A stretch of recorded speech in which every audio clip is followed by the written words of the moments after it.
স্ত্রীর দেনমোহর যদি কোনো কারণে পরিশোধ করতে দেরি হয় এবং সেই দেনমোহর যদি দীর্ঘদিন পর পরিশোধ করে, তাহলে কি ধার্যকৃত দেনমোহরের চেয়ে বেশি দিতে হবে, নাকি বিয়ের সময় ধার্যকৃত দেনমোহর পরিশোধ করলেই চলবে? গুরুত্বপূর্ণ প্রশ্ন। দেনমোহর তো নগদ দেওয়া, এটা এখন সোনার হরিণ হয়ে গেছে আমাদের সমাজে। সবাই দেনমোহরের ক্ষেত্রে ফাঁকিঝুঁকি করে। নগদ যেটুকু লেখে কাবিননামাতে, সেখানে লেখে উসুল এত টাকা। এই উসুলের মধ্যে বহু 2 নাম্বারই হয়। বাজার করছে 50,000 টাকা, উসুল লেখে 1 লাখ টাকা। বিয়ের অনুষ্ঠান, মেয়ে পক্ষ লজ্জা শরমে কিছু বলতেও পারে না যে কোনটা কত দিয়ে কিনছেন, হিসাব দেন, ভাউচার জমা দেন, এটা বলতেও পারে না। এই সুযোগে ছেলে পক্ষ মিথ্যা কথা লিখে দেয়, 50,000 1 লাখ বানায় দেয়, 1 লাখে 2 লাখ বানায় দেয়। আছে না নাই? যারা এগুলো করবেন দুনিয়াতে হয়তো পার পেয়ে যাবেন, কিয়ামতের ময়দানে স্ত্রীর এই মহারণার টাকা যেটা মিথ্যা লিখেছেন সেটা পরিশোধ করতে আর মিথ্যার জন্য আলাদা বিচারের মুখোমুখি হবে। খবরদার। এই জন্য আমাদের দেশে মেয়েদেরকে আমরা সব জায়গায় ঠকাই, সব জায়গায় ঠকাই। ইসলাম মেয়েদেরকে রানী বানিয়েছে, রানী মর্যাদার আসনে বসিয়েছে। বিয়ের মোহরটা জীবনে তো আর দিবেন না। অনেক জামাই আছে, অনেক স্বামী আছে, এমন বখিলের বখিল, মেয়েকে পরের ঘর থেকে আনছে, বিয়ে করে সারা জীবন সংসার করে, একটু হাত খরচের টাকা দেয় না। তার তো একটু ব্যক্তিগতভাবে খরচ করার শখ আহ্লাদ আছে, তার ভাই বেরাদার আছে, মা বাপ আছে, সে তো উপার্জন করে না। আপনার সংসারের জন্য গাদা খাটনি করে জীবন শেষ করে ফেলে, আপনার ছেলে মেয়ে মানুষ করে, যেগুলো আপনার কাজের লোক নিয়ে করা লাগতো সেগুলো সব সে করে দিচ্ছে, বেচারি কোনো কিছু করতে পারে না। তাহলে আপনার উপার্জন থেকে তাকে কিছু হাত খরচের টাকা দেন, স্বাধীনভাবে কিছু খরচের সুযোগ দেন। সেইগুলো তো পরের কথা। সারা জীবনে একবার দিবেন মোহরের টাকা, সেখানেও 900 করে 10 টাকা দিয়ে বলেন উসুল 20 টাকা, আর বাকি যেগুলা বাকি সেগুলা বাকির নাম ফাঁকি। মহারণা যা ধার্য করা হয়েছে তা হুবহু পাই পাই করে হিসেব করে স্ত্রীকে বুঝিয়ে দিচ্ছেন। যে সমস্ত বীর পুরুষ আছেন হাত তোলেন। দেখছেন কয়টা বীর পুরুষ এই মজলিসে? গণা যাবে মোট 50-60টা বীর পুরুষ। আর বাকিগুলা বিয়ে করেন নাই, বেঁচে গেছেন নামে। যারা বিয়ে করেন নাই তারা তাহলে প্রতিজ্ঞা করেন, মোহরের যেই টাকা ধার্য করা হবে ওইটা আপনার স্ত্রীকে আপনি পরিশোধ করে দিবেন। দিবেন তো ইনশাআল্লাহ? নগদ দিবেন না বাকি? বীর পুরুষ হলে নগদ দেওয়ার চেষ্টা করবেন।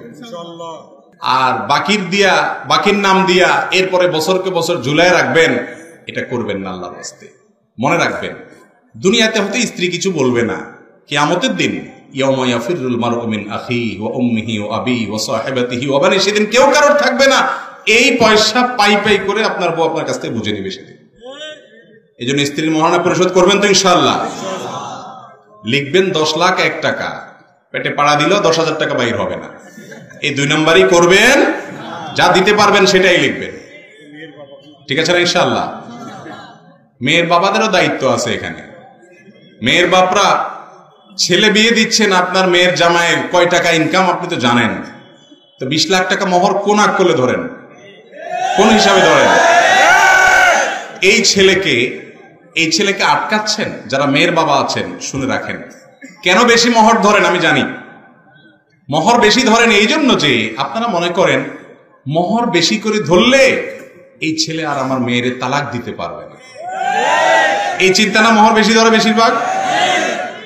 এটা একটা খুব বাজে চিন্তা। কেন বাজে চিন্তা আমি বলি, বিয়েই হইল না এখনো, আপনি আগে থেকে নেগেটিভ চিন্তা করতেছেন যে বেশি টাকা দিলে ছেলেকে আটকাই ফেলবো, সে আর তালাক দিবে না। যে অমানুষ, যে জুলুম করবে আপনার মেয়ের প্রতি, মোহর 1 কোটি টাকা ধরলেও সে অন্যায় করবে। আর যে ভালো মানুষ, সে আপনার মেয়ের প্রতি জুলুম করবে না যদি পরিমাণ মোহরের কম হয়। আমাদের বাপ চাচারা যারা ছিলেন, আগের যুগের মুরব্বীরা যারা ছিলেন, স্টেজে যারা আছেন, সামনে যারা আছেন, ডানে বামে যারা আছেন, খবর নেন তো মোহর কয় টাকা ছিল? অল্প কিছু মোহর ছিল, ঠিক না?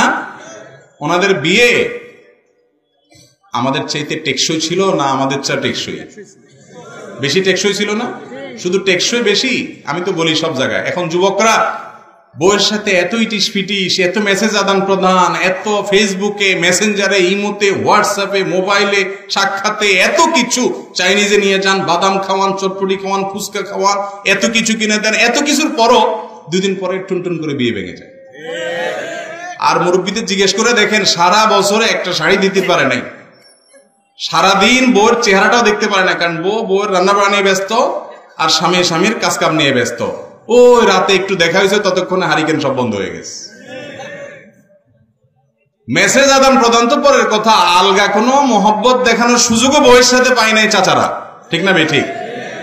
এরপরও এখনো চাচিদের সাথে যে ভালোবাসা, এটা সুপারগুলোর চাইতেও টাইট। আর আপনাদের যুবকদের ভালোবাসা এখন সব মেড ইন চায়না, টুনটুন করে ভেঙে যায়, ঠিক না ঠিক? অতএব আমাদেরকে মোহর বেশি হলেই যে বিয়ে টিকবে এমন কোনো কথা নাই। মোহর কম ধরবেন মেয়ের বাবারা, খেয়াল রাখবেন তো ইনশাআল্লাহ। ভাই আলহামদুলিল্লাহ, যে প্রশ্ন উত্তর দিয়েছিলাম সেটা প্রায় শেষের দিকে ছিল। যদি স্ত্রীর মহারণা কেউ বাকিতে রাখে এবং অনেক আগে ধার্য করা হয়েছে পরিশোধ না করে, তাহলে অনেকদিন যদি পরে পরিশোধ করে, তাহলে আগে যেটা ধার্য করা হয়েছে ওইটাই দিতে হবে, নতুন করে কিছু যোগ করা লাগবে না, যেটা ধার্য করা হয়েছে সেটা দিলেই হবে। ধার নেওয়ার মতো, যে কেউ যদি টাকা ধার নেয় তাহলে সেক্ষেত্রে মুদ্রাস্ফীতির উপরে ভিত্তি করে কম বেশ করে দিবে না, বরং যে টাকা ধার নেবে অনেক বছর পরে দিলেও সেই টাকাই পরিশোধ করবে। তাতে গ্রহীতা বাহ্যিকভাবে ক্ষতিগ্রস্ত হয়তো হচ্ছে, কিন্তু সুদ থেকে বাঁচার জন্য এইভাবেই পরিশোধ করতে হবে।